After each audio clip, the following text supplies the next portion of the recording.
guys, my name is Breon Robinson, and today I will be informing you about the late great Michael Jackson music career with the Jackson 5.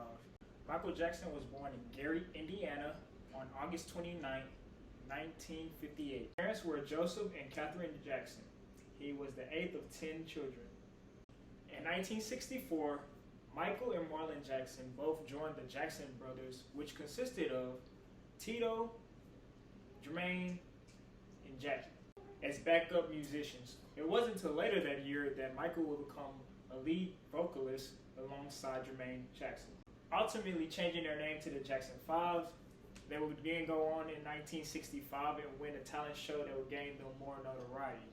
In 1966 to 1968, they would then begin to tour the Midwest. In 1967, while touring the East Coast, the Jackson 5 would go on to the Apollo Theater and they would win the amateur night.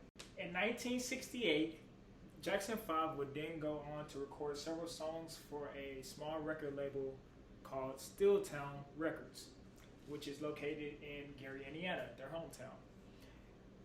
In doing so, they would drop their first single, which would be Big Boy.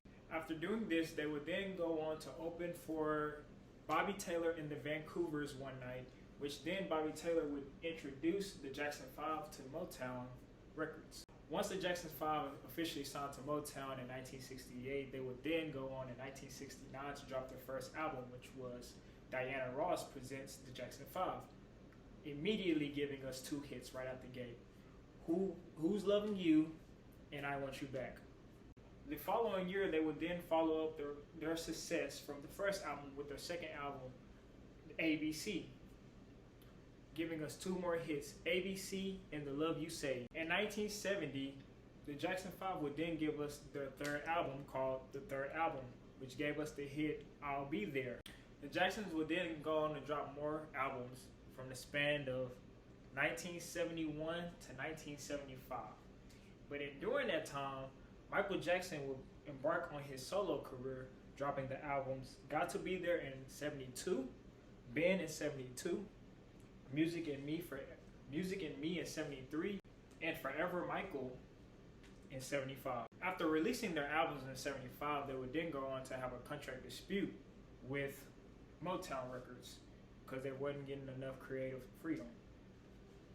In doing so, they were out of their contract and they would then go on to sign with CBS/Epic Records. Now, it's important to note that Jermaine Jackson was the only Jackson that stayed back on Motown and didn't move to CBS.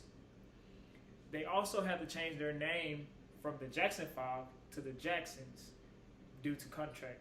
And that concludes the end of how Michael Jackson's career with the Jackson 5 went. Thank you. I hope you enjoyed.